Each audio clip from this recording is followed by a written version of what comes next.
Hello everyone, welcome to economics class.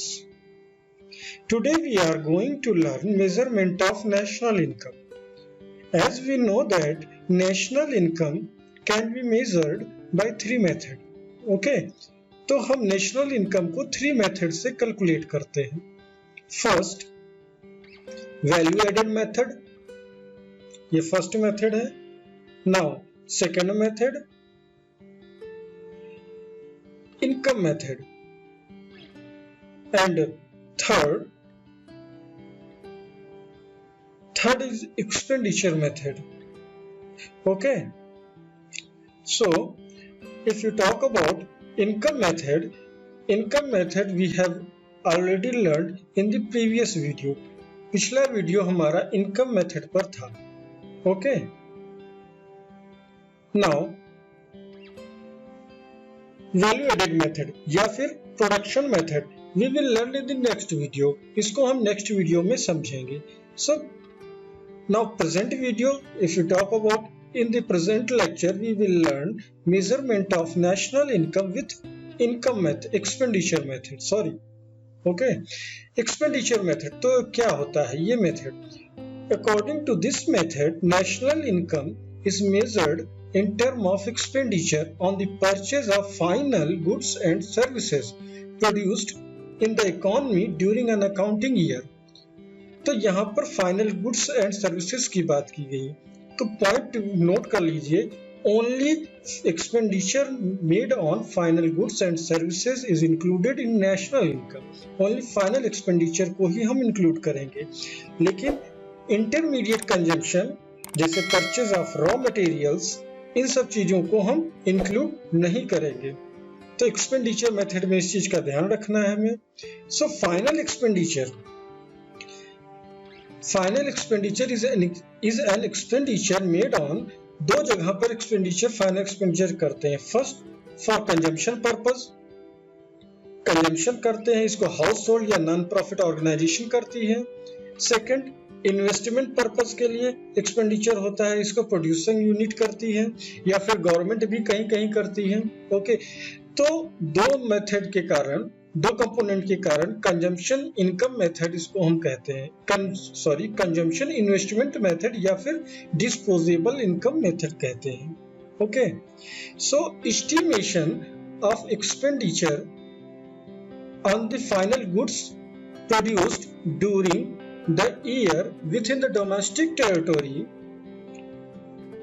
Of the country is equal to the market value of GDP, called GDP at MP. ये GDP market value के equivalent होती है. कैसे होती है? GDP को market value से कैसे डिफाइन करेंगे? फॉर एग्जांपल, टोटल प्रोडक्शन जितना होता है उसको मल्टीप्लाई कर देंगे purchasing on expenditure on purchasing. तो टोटल प्रोडक्शन क्या है? टोटल प्रोडक्शन जितना गुड्स एंड सर्विसेज का है, दिस इज जीडीपी. उस पर किया गया एक्सपेंडिचर मनी टर्म में जितना हम उसकी प्राइस पे करते हैं, ये मल्टीप्लाई करके GDP at market price calculate हो जाती है. एक और एग्जांपल लेते हैं. एक इमेजिनरी इकोनॉमी है जिसमें केवल 4 पेन का प्रोडक्शन होता है और ईच पेन की कॉस्ट है 10 रुपीज. तो 4 पेन की कॉस्ट कितनी हो जाएगी हमारी? 4 पेन की 40 रुपीज. तो इस इकोनॉमी में 40 जीडीपी एट मार्केट प्राइस हो जाएगा. एक बार डिफिनेशन फिर से समझ लेते हैं. According to this method, national income is measured in term of expenditure on the purchase of final goods and services produced in the economy during an accounting year. Okay, so ये definition यहाँ पर खत्म होती है, समझ लिया हमने. Now let's go to for details and slide presentation. अब वहां पर हम point wise point, slide by slide एक एक टॉपिक को समझेंगे. So let's go. So let us discuss expenditure method of estimating national income. We know that national income को हम 3 मेथड से मेजरमेंट कर सकते हैं. First value added method, second income method, third expenditure method. In this present video we we are going to explain about expenditure method of national income. Expenditure method से कैसे calculate करते हैं, इसके नाम से ही हमको समझ में आ रहा है कि एक्सपेंडिचर को ही हम यहाँ पर कैलकुलेट करेंगे। तो according to this method, national income is measured in term of expenditure on the purchase of final goods and services during an accounting year. It means किसी भी अकाउंटिंग ईयर में जो भी परचेजिंग पर, किस चीज की परचेजिंग, गुड्स एंड सर्विसेज की परचेजिंग पर जो किया गया एक्सपेंडिचर है, फाइनल एक्सपेंडिचर है, नॉट इंटरमीडिएट, फाइनल एक्सपेंडिचर है, उसको हम इंक्लूड करते हुए मेजरमेंट ऑफ नेशनल इनकम करते हैं एक्सपेंडिचर मेथड में। ठीक, तो बेसिकली एक टर्म समझ में आया हमको यहाँ पर कि फाइनल एक्सपेंडिचर को इंक्लूड करते हैं, इंटरमीडिएट एक्सपेंडिचर को हम इंक्लूड नहीं करेंगे। इंटरमीडिएट एक्सपेंडिचर क्या होता है, जैसे कि कोई भी परचेजिंग हो गया फ्रॉम एक business unit to another business unit, या फिर परचेजिंग ऑफ रॉ मटेरियल्स, इन सब चीजों को हम इंक्लूड नहीं करते हैं। पहली बात समझ में आ गई।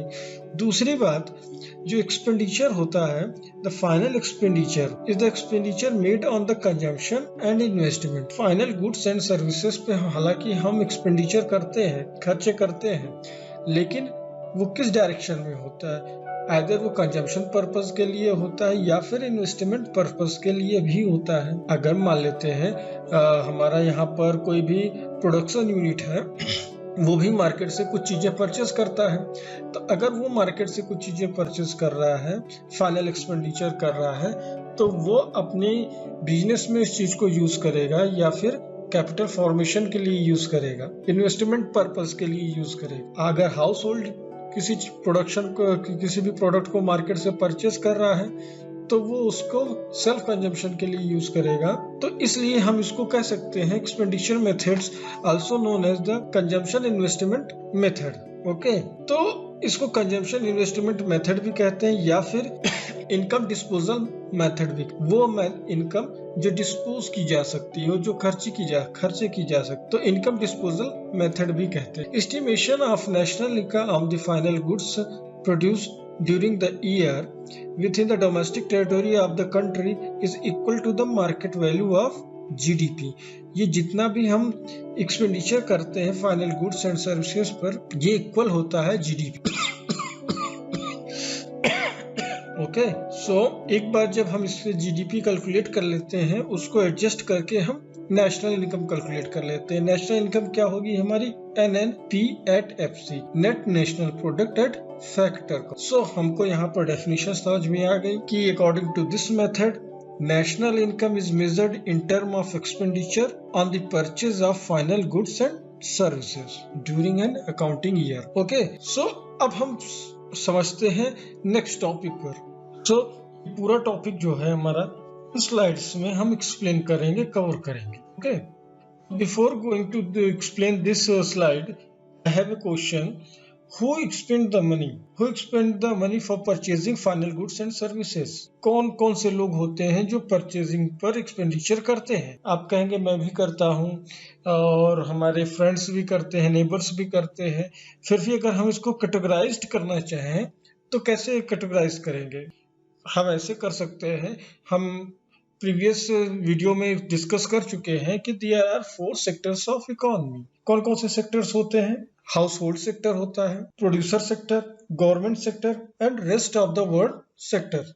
ये सब सेक्टर्स होते हैं। हाउस होल्ड सेक्टर्स में क्या क्या आता है, इंक्लूड होता है, includes the consumers of consumers goods, इसमें कंज्यूमर गुड्स इंक्लूड होते हैं। Producer sector includes all producing units और फर्म इन द इकोनॉमी, सारी प्रोड्यूसिंग यूनिट इंक्लूड होती है जो एक्सपेंड करता। फिर गवर्नमेंट सेक्टर के भी एक्सपेंडिचर अलग होते हैं, और रेस्ट ऑफ द वर्ल्ड, मतलब इसमें जो होता है अब्रॉड से और डोमेस्टिक कंट्री से होने वाला इंपोर्ट और एक्सपोर्ट का नेट का डिफरेंस। तो हमने देखा यहाँ पर there are 4 sector of economy. तो जब हम ये समझते हैं कि 4 सेक्टर हमारे हैं, तो यही 4 सेक्टर हमारे एक्सपेंडिचर भी करेंगे, परचेजिंग पर एक्सपेंड भी करेंगे। तो इनकी जो ये 4 सेक्टर्स हैं, इनके द्वारा किया जाने वाला एक्सपेंडिचर को हम क्लासिफाई करते हैं। तो हम 4 वे से क्लासिफाई कर सकते हैं। First, private final consumption expenditure. Private final consumption PFCE, इसमें बेसिकली हाउस होल्ड सेक्टर या फिर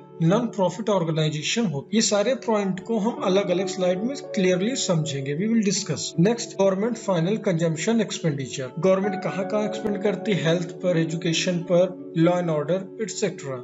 फोर्थ, इन्वेस्टमेंट एक्सपेंडिचर या फिर इसको कहें हम gross domestic capital formation. Gross domestic capital formation ये सिनोनिम्स है इन्वेस्टमेंट एक्सपेंडिचर का, लेकिन इसको हम डोमेस्टिक फॉर्मेशन या कैपिटल फॉर्मेशन क्यों कहते हैं, इसका आंसर हम आगे समझेंगे। तो इस ग्रॉस डोमेस्टिक कैपिटल फॉर्मेशन या फिर नेट एक्सपेंडिचर इन्वेस्टमेंट एक्सपेंडिचर, इसको we can divide in 2 parts. First, gross domestic fixed capital formation, fixed केवल fixed assets पर किया जाने वाला expenditure and inventory investment. And fourth, last is the next export. Next export मतलब domestic country से, domestic market से और abroad की मार्केट से होने वाला इंपोर्ट और एक्सपोर्ट का डिफरेंस जो भी होता है उसको हम नेट कैलकुलेट करते हैं।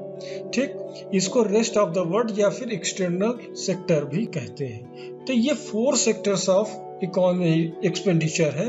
4 सेक्टर हमारी इकोनॉमी था उसके द्वारा ये 4 तरीके के एक्सपेंडिचर किए जाते हैं, जिसको हम कैटेगराइज कर लिए, क्लासिफाई कर लिए।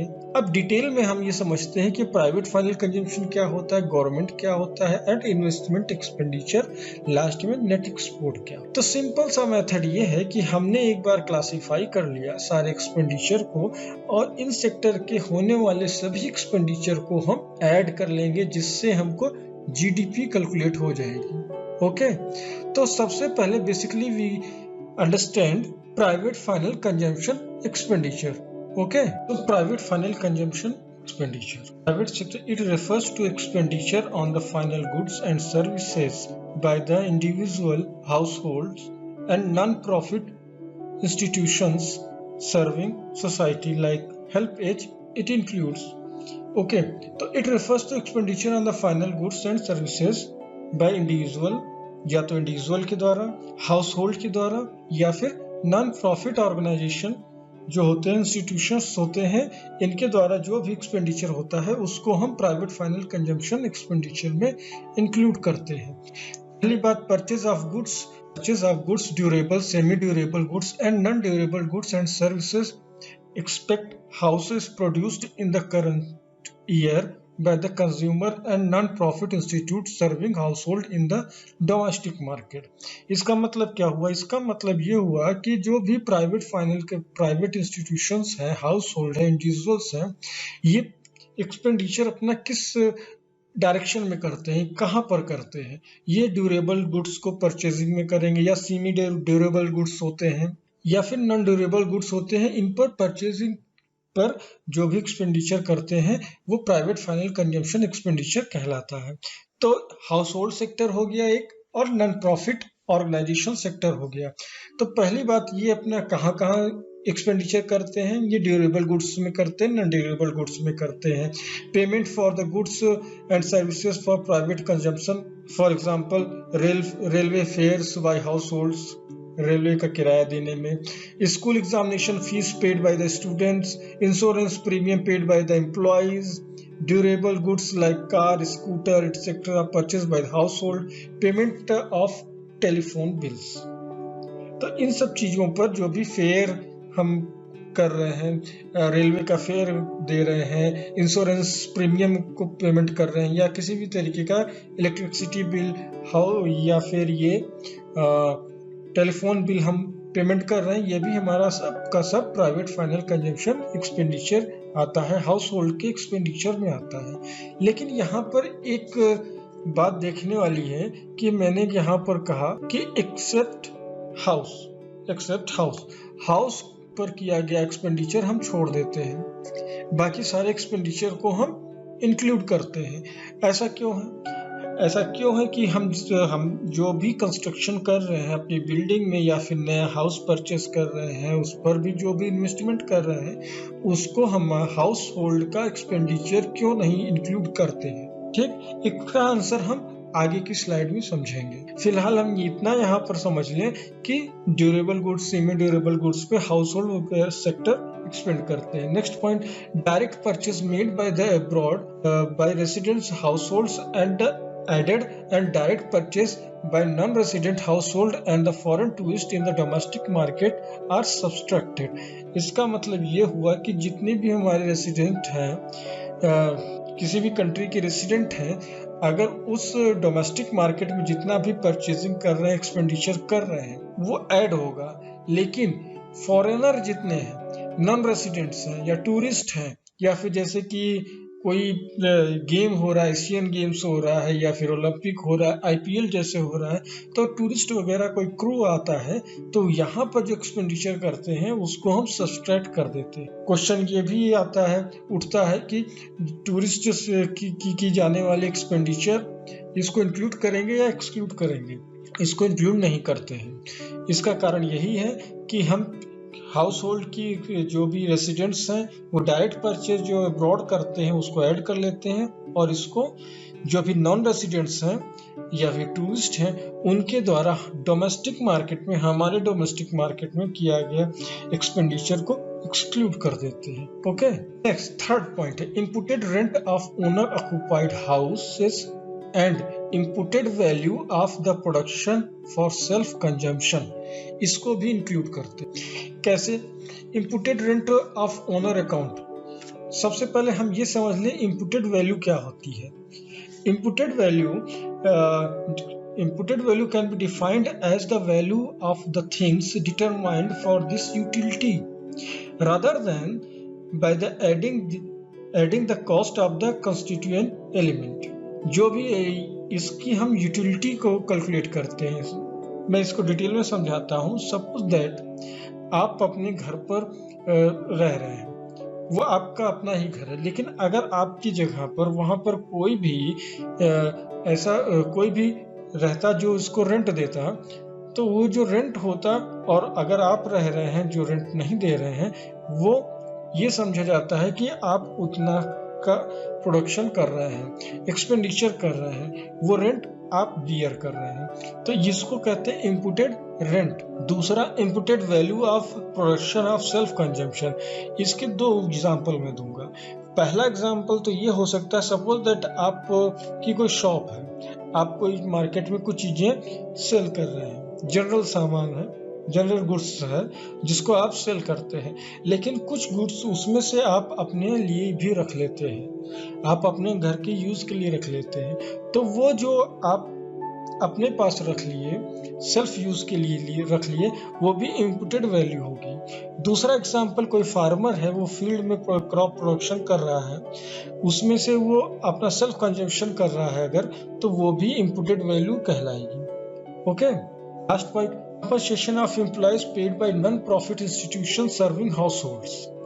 जो नॉन प्रॉफिट इंस्टीट्यूशन होते हैं उस पर किए जो उस ऑर्गेनाइजेशन में, उस इंस्टीट्यूशन में काम करने वाले जो भी एम्प्लॉय होते हैं उनको दिया जाने वाला सैलरी, वेजेस, ये भी प्राइवेट फाइनल कंजम्पशन एक्सपेंडिचर का पार्ट होता है।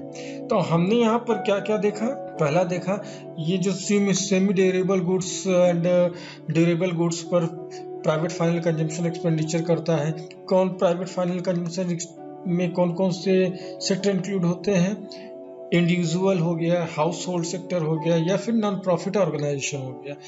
सेकंड पॉइंट था हमारा direct purchase by the resident added and my subtract किसको करते हैं? नॉन रेसिडेंट्स जो हमारे डोमेस्टिक मार्केट में डायरेक्ट परचेज करते हैं। Third, imputed rent value, rent और इम्पुटेड वैल्यू ऑफ प्रोडक्शन, ये दोनों चीजें भी इंक्लूड करते हैं सेल्फ कंजम्पशन के लिए जो भी प्रोडक्शन किया जा रहा है। थर्ड, नॉन प्रॉफिट ऑर्गेनाइजेशन जो सैलरी पेड करता है। ओके, आई थिंक अब आपको यहाँ पर क्लियर हो गया होगा कि प्राइवेट फाइनल कंजम्पशन एक्सपेंडिचर में कौन कौन सी चीजें इंक्लूड होती है। तो प्राइवेट फाइनल PFCE, ये था प्राइवेट फाइनल कंजम्पशन एक्सपेंडिचर। इसके बाद हम क्लासिफाई जो हमने किया था कि गवर्नमेंट फाइनल कंजम्पशन एक्सपेंडिचर उसको समझते हैं। नेक्स्ट टॉपिक है हमारा गवर्नमेंट फाइनल कंजम्पशन एक्सपेंडिचर। हमने पढ़ा अभी क्लासिफिकेशन में private final consumption expenditure, now government final consumption expenditure. It is incurred by the general government satisfy collective wants of the people. For example, general government expenditure on health, education, law and order, etc. तो एक term आया यहाँ पे collective wants को satisfy करने के लिए government expenditure करती है हेल्थ पर, एजुकेशन पर, लॉ एंड ऑर्डर पर। कलेक्टिव वांट्स वो होते हैं जो सबके जरूरत होती है। हर सोसाइटी के हर सेक्टर का जो भी इकोनॉमिक सेक्शन है उसकी सभी जरूरतों को पूरा करती है। ये पूरा करने को ही कलेक्टिव वांट्स कहते हैं। कलेक्टिव वांट्स जो होती हैं, जैसे हेल्थ है, हेल्थ सबके लिए होती है, एजुकेशन सबके लिए, लॉ एंड ऑर्डर ये सबके लिए यूज होती है, इसलिए इसको कहते हैं collective wants. Government purchase of goods and services in the domestic market bye the government के द्वारा परचेज किया गया डोमेस्टिक मार्केट में सब कुछ, ये भी गवर्नमेंट का फाइनल कंजम्पशन एक्सपेंडिचर होता है। गवर्नमेंट जो भी डोमेस्टिक मार्केट से परचेज करती है। Next, direct purchase from abroad by the government, less value of sales. तो गवर्नमेंट जो भी है अब्रॉड से जितना परचेस करती है, फर्स्ट में हमने देखा गवर्नमेंट डोमेस्टिक मार्केट से जितना परचेस करती है, सेकंड गवर्नमेंट अब्रॉड से जितना परचेस करती है, ये सब गवर्नमेंट का फाइनल एक्सपेंडिचर का पार्ट है। इसमें से सेल्स की वैल्यू हम सब्सट्रैक्ट कर देते हैं, माइनस करते हैं। Now compensation of employees paid by the general government. Government employ होते हैं, उनको मिलने वाला वेजेस एंड कंपनसेशन, ये सब गवर्नमेंट का फाइनल एक्सपेंडिचर है। तो गवर्नमेंट के there are 3 final consumption expenditure. Final consumption expenditure कौन कौन से होते हैं? Purchase of goods and services in domestic market, और अब्रॉड से परचेज किया गया, और एम्प्लॉय को पेड की गई सैलरी। ओके, तो यहाँ पर हमने देखा 3 गवर्नमेंट के फाइनल कंजम्पशन एक्सपेंडिचर। एक बात नोट करने वाली है, यहाँ पे गवर्नमेंट के द्वारा किया गया कंस्ट्रक्शन वाला पार्ट इंक्लूड नहीं कर रहे हैं। जैसे एजुकेशन तो हमने इंक्लूड किया, लेकिन स्कूल की building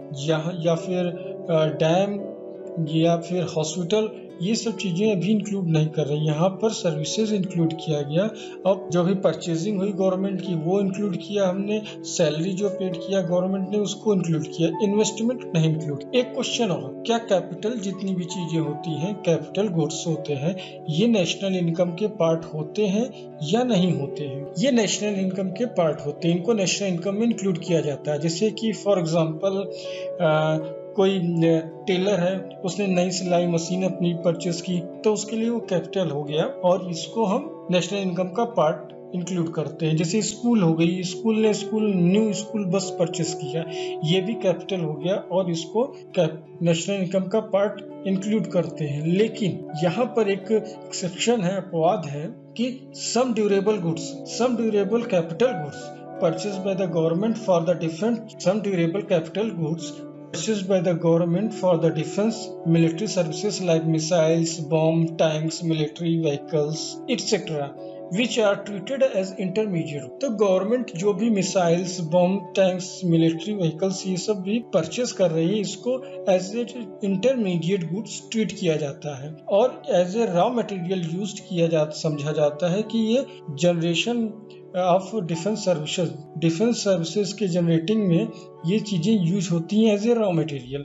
therefore it is not included in national income in expenditure method, इसलिए इसको नेशनल इनकम में इंक्लूड नहीं करते हैं। तो ये ध्यान रखिएगा, कैपिटल गुड्स हैं लेकिन इनको नेशनल इनकम में इंक्लूड नहीं करते। कौन से कैपिटल गुड्स हैं? मिसाइल्स, बम, एयरक्राफ्ट्स, टैंक्स, ये सब चीजें, व्हीकल्स, मिलिट्री व्हीकल्स, ये सब चीजें नेशनल इनकम में इंक्लूड नहीं करते हैं। ओके, नाउ अब हम समझते हैं इन्वेस्टमेंट एक्सपेंडिचर। थर्ड क्लासिफिकेशन है। फर्स्ट हमारा था, क्या था? Private final consumption expenditure, second government final consumption expenditure, third gross domestic capital formation, या फिर इसको हम कहें net expenditure. Okay, now third is gross domestic fixed capital formation, investment expenditure. Investment expenditure also known as gross domestic fixed capital formation. One term has two name. One is the expenditure, investment expenditure. Second is capital formation. तो investment expenditure को हम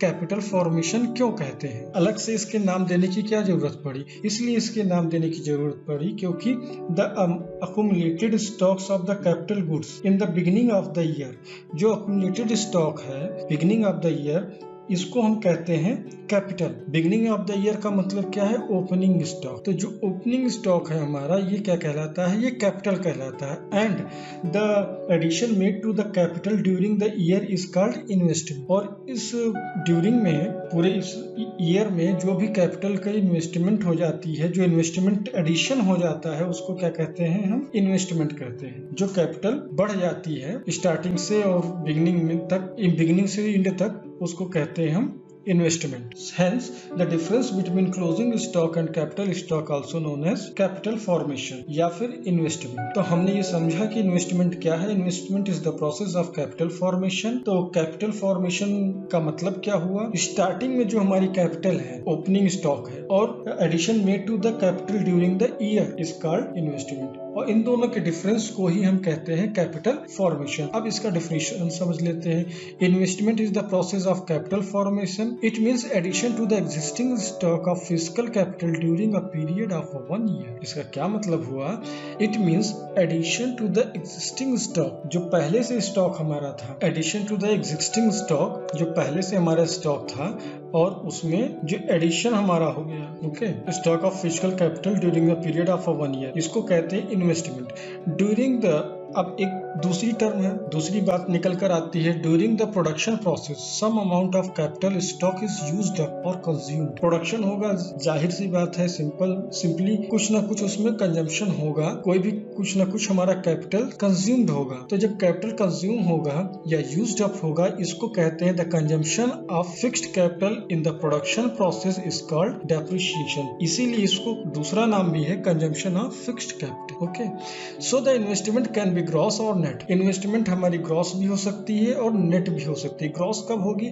जब इसमें depreciation add होगा, already add होगा, और जब depreciation add नहीं होगा तब इसको नेट कहेंगे। और डेप्रिसिएशन क्या है? Gross domestic capital formation, sorry, consumption of fixed capital. तो ग्रॉस डोमेस्टिक कैपिटल फॉर्मेशन कैसे कैलकुलेट कर सकते हैं? इसमें से डेप्रिसिएशन हम माइनस कर देंगे और हमको मिल जाएगा net domestic capital formation. Okay, अब यहाँ पर एक चीज और समझ लें कि gross domestic capital formation can be divided into two parts. One is the gross domestic fixed capital formation, other is inventory investment or change in stock. Okay, तो डिफरेंस क्या है इसमें? फिक्स्ड इन्वेस्टमेंट में और कैपिटल फॉर्मेशन में केवल difference ये है, फिक्स्ड, ये केवल हमारा gross domestic fixed capital formation है, और अदर इज इन्वेंटरी इन्वेस्ट। तो ग्रॉस डोमेस्टिक कैपिटल फॉर्मेशन को अगर हमको कैलकुलेट करना है तो इसमें हम ग्रॉस फिक्स्ड कैपिटल ऐड कर देंगे, कैपिटल फॉर्मेशन ऐड कर देंगे। जो फिक्स्ड कैपिटल फॉर्मेशन क्या है? जो इन्वेस्टमेंट फिक्स्ड एसेट पर किया गया, और इसमें इन्वेंटरी इन्वेस्टमेंट ऐड कर देंगे। अब हम ये समझ लेते हैं कि gross domestic fixed capital formation क्या हो। ये इसको बेसिकली हम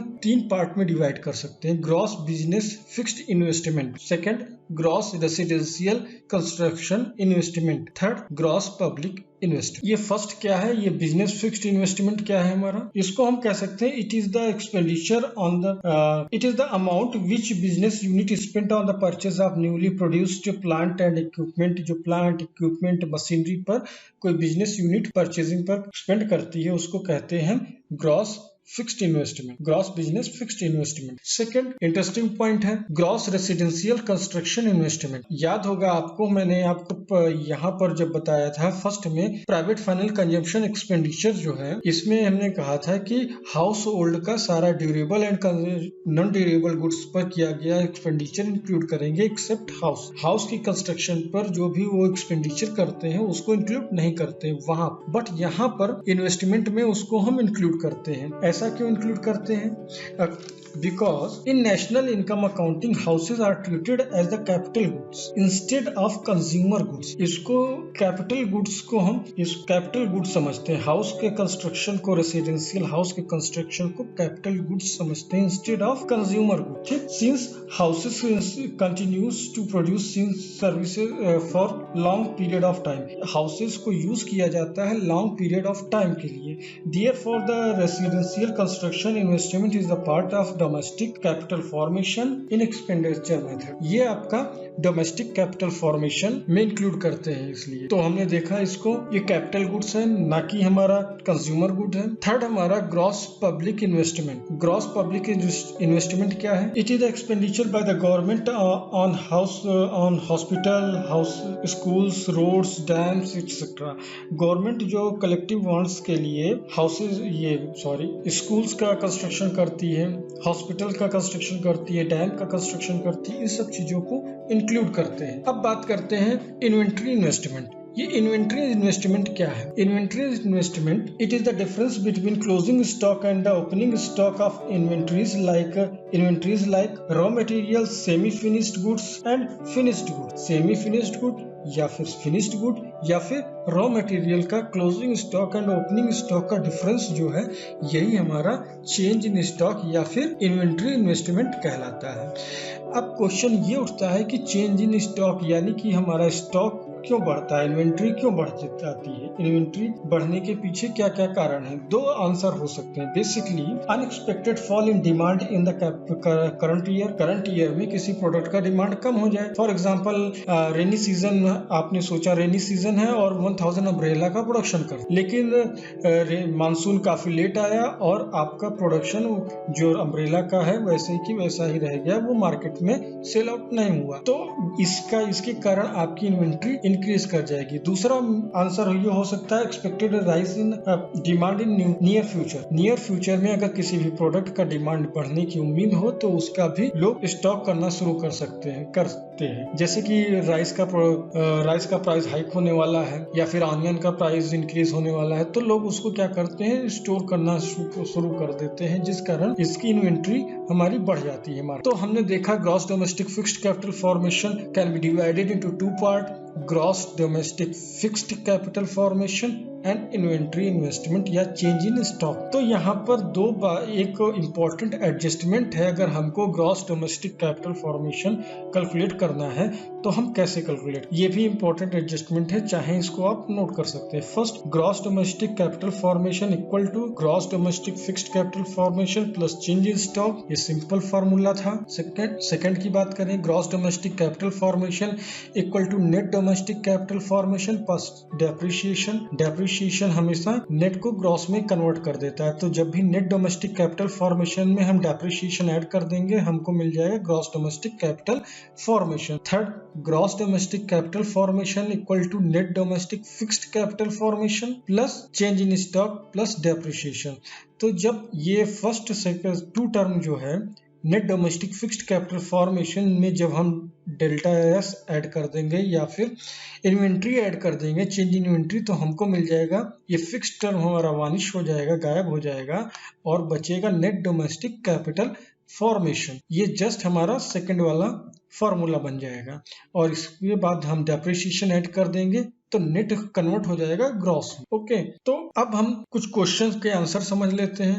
फर्स्ट क्वेश्चन है what is the difference between capital and investment. हमने अभी आपको बताया कैपिटल क्या होती है। किसी भी फाइनेंशियल ईयर के स्टार्टिंग में जो भी आपकी स्टॉक है वो कैपिटल है और उसमें जो एडिशन हो जाता है during the year it is the investment and this process is known as capital formation. Second, why residential houses construction expenditure is treated as investment. तो houses को हम include समझते हैं capital good rather than consumer goods, इसलिए इसको हम expenditure method में यहाँ पर investment include करते हैं। Third, what causes increase in inventory.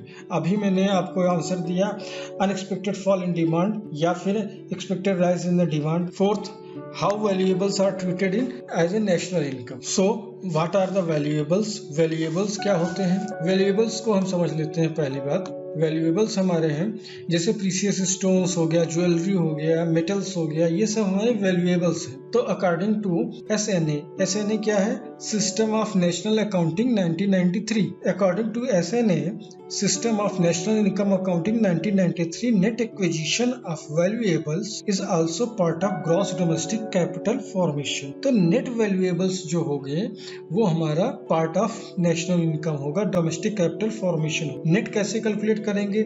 Net acquisition, net valuables equal to acquisition of valuables जो आपके पास वैल्यूएबल्स है माइनस डिस्पोजल ऑफ वैल्यूएबल्स, ये को डिफरेंस हम कैलकुलेट करके नेट वैल्यूएबल्स निकाल लेंगे। तो ये हमने 4 को इम्पोर्टेंट क्वेश्चन थे, कॉन्सेप्चुअल क्वेश्चन थे, जिसके आंसर हमने इसमें फाइंड करने की कोशिश की। आई थिंक आपको क्लियर समझ में आ गया होगा।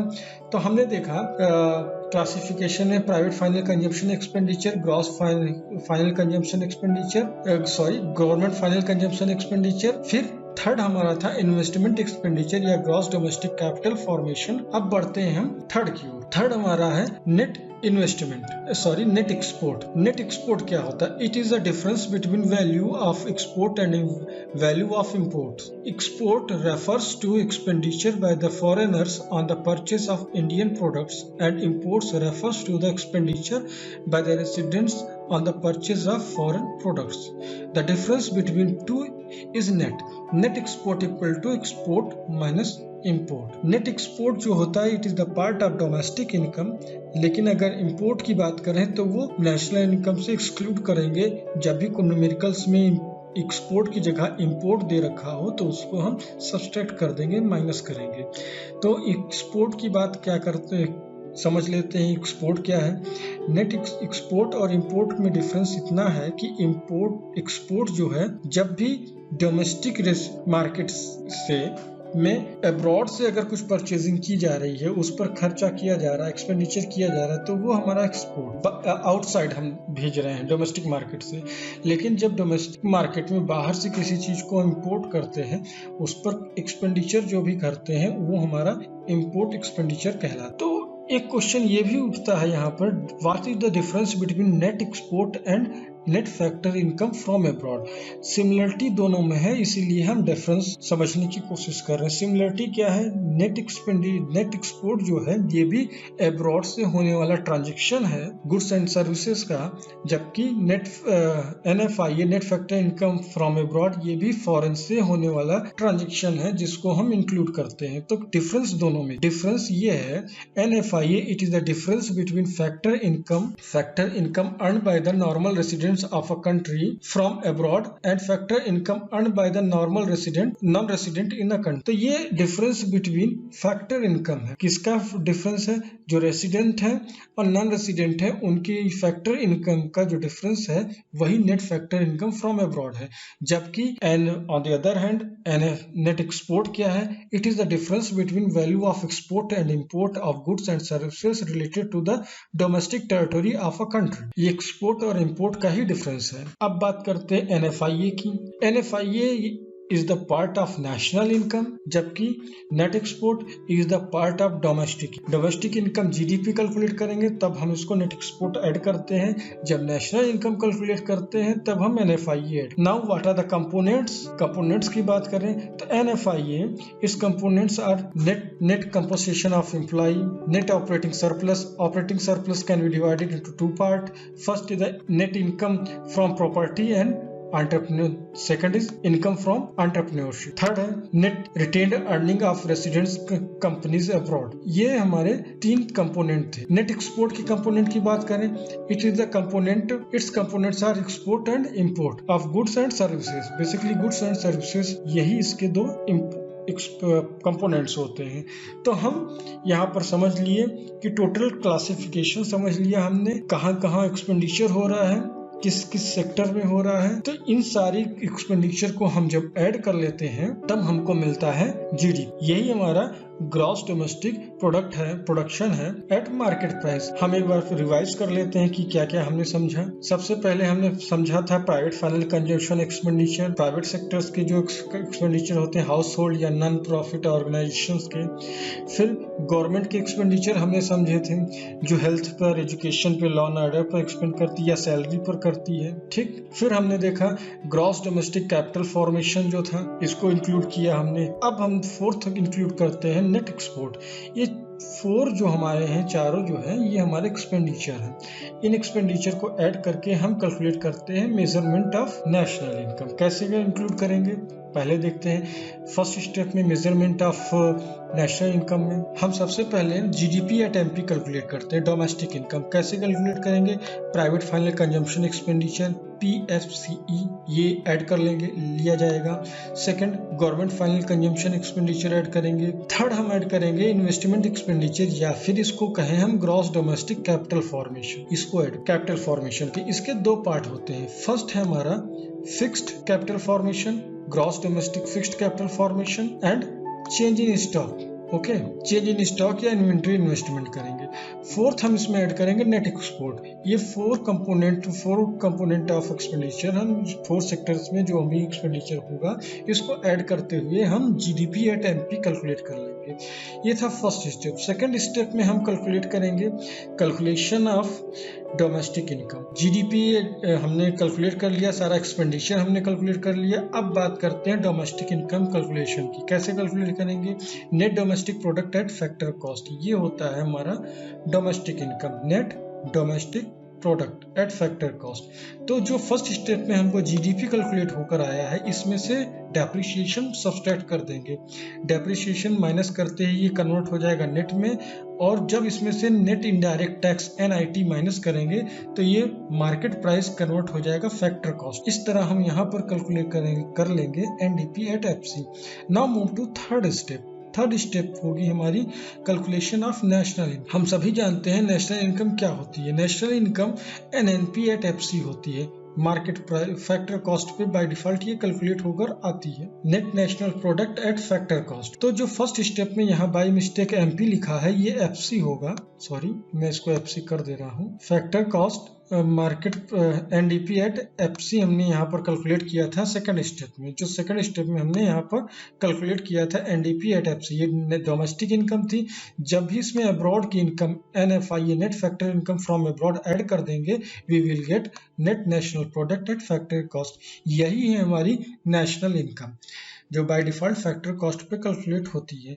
तो हमने यहाँ पर समझा कि हम जब एक्सपेंडिचर सारे सेक्टर का कैलकुलेट कर लेते हैं तो उसके बाद हम किस तरीके से नेशनल इनकम कैलकुलेट करते हैं। अब जब मेजरमेंट हमने समझ लिया तो कुछ प्रिकॉशंस भी देख लेते हैं कि नेशनल इनकम में कौन सी चीजें इंक्लूड करनी है हमको और कौन सी चीजों को इंक्लूड नहीं करना है। तो फर्स्ट प्रिकॉशन की बात करें तो precaution of estimating national income. First हम देखते हैं expenditure on final goods and services because it cause corresponding flow of goods. एक टर्म को आप नोट कर लीजिएगा, जब भी किसी भी ट्रांजेक्शन की बात करें तो उसकी corresponding flow of goods and services का होना जरूरी है। अगर नहीं हो रहा है तो वो नेशनल इनकम का पार्ट नहीं होगा। तो फाइनल गुड्स एंड सर्विसेज को ही इंक्लूड करते हैं। Second, expenditure on commission on sales of second hand goods. तो सेकंड हैंड गुड्स पहली बात तो इंक्लूड नहीं होती है, लेकिन उस पर मिलने वाला कमीशन जो होता है वो इंक्लूड जरूर होता है। जैसे ओल्ड कार को बेचने पे, रिसेल करने पे मिलने वाला कमीशन, ये नेशनल इनकम का पार्ट हो। थर्ड की बात करें, expenditure on brokerage on shares and bond. Second की तरह ये शेयर एंड बॉन्ड्स के परचेजिंग पर ये पेपर क्लेम होते हैं, ये नेशनल इनकम का पार्ट नहीं होता, लेकिन इसमें मिलने वाला ब्रोकरेज चार्ज ये भी नेशनल इनकम में इंक्लूड होगा। Fourth, imputed expenditure on own account production as there are the productive services. Imputed rent हो गया आपका, सेल्फ कंजम्पशन के लिए जो भी प्रोडक्शन किया गया, ये भी पार्ट ऑफ नेशनल इनकम होगा। एक्सपेंडिचर मेथड में इसको इंक्लूड करते हैं। अब हमने देखा कौन कौन सी चीज़ों को इंक्लूड किया हमने। अब देख लेते हैं कि कौन सी चीज़ों को एक्सक्लूड करेंगे जो नेशनल इनकम के पार्ट नहीं होंगे। वो भी सावधानियां हम देख। क्वेश्चन कॉन्सेप्चुअल इस पर पूछे जाते हैं। First, item should not be included. कौन से आइटम को इंक्लूड नहीं करेंगे? First, expenditure on intermediate goods and services in order to avoid double counting. तो इंटरमीडिएट गुड्स को हम इंक्लूड नहीं करते हैं। क्यों? क्योंकि इंटरमीडिएट गुड्स को इंक्लूड करने पर हमको डबल काउंटिंग की प्रॉब्लम से फेस करना पड़ेगा। डबल काउंटिंग की प्रॉब्लम क्या है, इसको सिंपल से एग्जांपल से आप समझ सकते हैं। जैसे आपने 20,000 का कोई मोबाइल परचेज किया, आफ्टर कुछ समय के बाद उसको आपने 10,000 में सेल कर, तो अब आप कहें कि अब इसकी कॉस्ट हो गई 30,000, क्योंकि 20,000 में हमने परचेस किया था, 10,000 में हम और सेल कर दिया, तो इसकी टोटल लागत हो गई 30,000। This is the double counting. एक ही चीज प्रोडक्ट का कि 2 बार काउंटिंग हो जाए। जैसे कि हमने वीट का को देखा, वीट कन्वर्ट होता है फ्लोर में, फ्लोर कन्वर्ट होता है केक में या बिस्किट्स में। ये सब चीजें जब एक सीरीज से कन्वर्ट होती चली जा रही हैं तो सबकी कुछ अलग अलग प्राइस हो। तो हम ये कहें कि वीट की प्राइस अल्टीमेटली लास्ट प्रोडक्ट की प्राइस के बराबर होगी, इक्विवेलेंट होगी, ये गलत है। वीट की प्राइस केवल वीट की प्राइस है, केक की प्राइस, बिस्किट की प्राइस सब इंडिविजुअल अलग अलग है। ये हमारा फाइनल प्रोडक्ट्स हुआ। लेकिन अगर हम इन बीच के प्रोडक्ट्स को भी ऐड कर लेंगे एज ए रॉ मटेरियल जो है, ये भी हमारा इंटरमीडिएट गुड्स हैं, तो ये डबल काउंटिंग की प्रॉब्लम आ जाएगी। सेकंड की बात करें हम, एक्सपेंडिचर और purchase of second hand goods. Second hand goods को इंक्लूड नहीं करते क्योंकि इनके ये कोई भी वैल्यू एडिशन का काम नहीं होता है इनमें। Third, expenditure on transfer payment such as, देखिए ट्रांसफर पेमेंट नेशनल इनकम का पार्ट नहीं है, केवल अर्नड इनकम को ऐड करते हैं। ट्रांसफर पेमेंट क्या है? जैसे scholarship, old age pension, donation, pocket allowances या फ्लड विक्टिम को फाइनेंशियल हेल्प करना, फाइनेंशियल एड हो गया, ये सब नेशनल इनकम के पार्ट नहीं होते हैं। लेकिन रिटायरमेंट पेंशन ये अर्न इनकम है, ये एक्सपेंडिचर, ये नेशनल इनकम का पार्ट होगी। Fourth, expenditure on purchase of share and bonds new और old because these are the paper claims which do not lead to corresponding flow of goods and services. हम अभी explain किया आपको कि share and bonds जो होते हैं ये हमारे पेपर क्लेम्स हैं, इनको नेशनल इनकम में इंक्लूड नहीं करते हैं, इनकी करस्पॉन्डिंग में गुड्स एंड सर्विसेज का फ्लो नहीं हो रहा है। Fifth, advertisement on expenditure on advertisement by firm because it is a intermediate consumption. Intermediate consumption होने के कारण एडवर्टाइजमेंट जो है नेशनल इनकम का पार्ट नहीं होता है, इसको इंक्लूड नहीं करते हैं, इस चीज का ध्यान रखिएगा। Now this is the end of the video. अब मैं आपको दिखाता हूं कि कौन सी ये आप किस तरीके से इस चैप्टर का, इस लेक्चर का नोट्स ले सकते हैं। ओके।